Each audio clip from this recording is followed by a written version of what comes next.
مجھے آج بڑی خوشی ہے کہ جس طرح میری قوم، میرے پاکستانی جس طرح آج فلسطینیوں کی حمایت کے لیے نکلے اور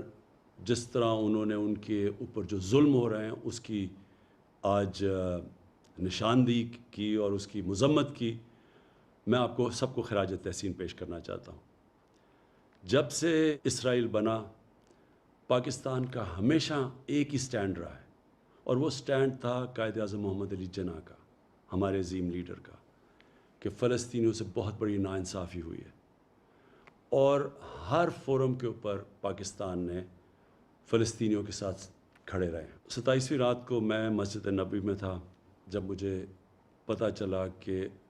جو قبلہ اول ہے مسلمانوں کا، مسجد الاقصی، ادھر جب 27ویں کی مقدس رات کو لوگ نماز پڑھ رہے تھے تو اسرائیل کی پولیس ہے اس نے ان کے اوپر تشدد کیا، اور ساتھ ساتھ پھر یہ اسی چیز کا بھی علم ہوا کہ جو فلسطینی فیملیاں 70 سال سے اپنے گھروں میں رہ رہی تھیں، کئی فیملیز کو اسرائیلی سیٹلرز نے ان کو گھروں سے نکال دیا۔ اس کی وجہ سے ایک نیا انتشار شروع ہو گیا، اور پھر جو غازہ کے اوپر جس طرح کی بمباری کی گئی، دنیا کی سب سے طاقتور ترین فوج ہے، نہتے فلسطینیوں کے اوپر جس طرح کی بمباری کی گئی جس میں بچے مارے گئے، تو میں اگلے دن 27ویں کا جو اگلے دن تھا، میں نے جو OIC کے سیکرٹری جنرل ہیں ان سے ملاقات کی، اور ان کو تب کہا کہ OIC کو اس کے اوپر سٹینڈ لینا چاہیے اور یونائٹڈ نیشنز میں ایشو کو اٹھانا چاہیے۔ جب میں پاکستان آیا تو میں نے کنگ سلمان سے بات کی، اور ان سے بھی یہی ہم بات کی کہ یہ جو ظلم ہو رہا ہے فلسطینیوں پہ اور جو الاقصی میں ہوا ہے، اس کے اوپر ہمیں اپنی آواز بلند کرنی چاہیے۔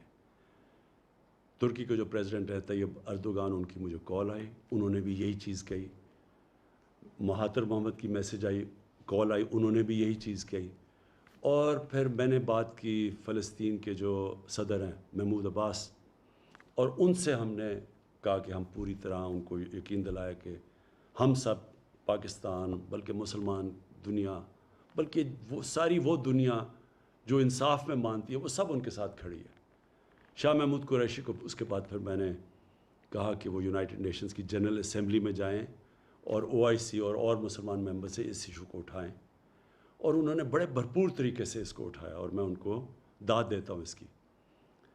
میں جو ایک چیز دیکھ رہا ہوں، مجھے ایک بڑی خوشائن چیز نظر آ رہی ہے، اور وہ کیا ہے کہ دنیا کا پبلک اوپینین چینج ہو رہا ہے۔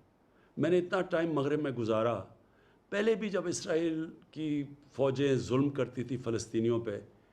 تو میں کبھی مغرب کے اندر ان کے اخباروں میں، ان کے میڈیا، ان کے پولیٹیشنز کو میں نے کبھی نہیں دیکھا کہ اسرائیل کی وہ تنقید کرے، بلکہ وہ سارے اسرائیل کو ایسے ہوتا تھا کہ جیسے ظلم اسرائیل پہ ہو رہا ہے۔ لیکن یہ پہلی دفعہ ہے کہ وہاں سے آوازیں اٹھنی شروع ہوئیں، ان کے اخباروں نے اس کی تنقید کی، ان کے میڈیا نے اس کی تنقید کی، اور پولیٹیشنز نے کھڑے ہو کے، کبھی میں نے سمجھتا تھا کہ امریکہ میں وہ اس کی اسرائیل کی تنقید کریں گے، اور مغربی ممالک میں اس کی یہ جو پبلک اوپینین تبدیل ہوا ہے، اس کی ایک بہت بڑی ایک اور وجہ ہے سوشل میڈیا۔ مین میڈیا اگر کوئی رپورٹ کو روکتا بھی ہے، کوئی سینسر بھی کرتا ہے، تو سوشل میڈیا پہ ایک ایسی فورس آ گئی ہے کہ اس سے اب کوئی بھی کمیونیکیشن اور نیوز کو روک نہیں سکتا، اور اس سے مجھے نظر آ رہا ہے کہ دنیا کا پبلک اوپینین چینج ہو رہا ہے۔ آج سے 30 سال پہلے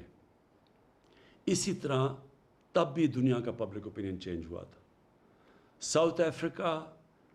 ادھر ایک ایسی رجیم تھی، ایک ایسی گورنمنٹ تھی، اور بڑی دیر سے، کئی سالوں سے تھی، جو نسل پرست تھی، جو ایشینز اور افریکنز کو برابر کے شہری نہیں سمجھتی تھی، اور ان کے ساتھ بڑی بڑی دنیا کی طاقتیں کھڑی ہوئی تھیں اس نسل پرست رجیم کے ساتھ۔ لیکن جب دنیا میں پبلک اوپینین چینج ہوا تو یہی جو طاقتور قوتیں تھیں، جو ملک تھے، انہوں نے زور لگا کے ساؤتھ افریقہ کے اندر ان کو رجیم کے اوپر، جو ساؤتھ افریقن گورنمنٹ کے اوپر، انہوں نے ان کو مجبور کیا کہ وہ برابری کے حقوق دیں افریکنز کو اور ایشینز کو۔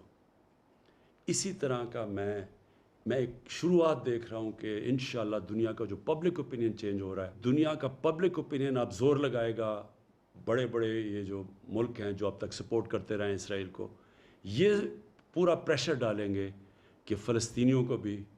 ان کے حقوق دیے جائیں. اور انشاءاللہ ایک دن آئے گا جب کہ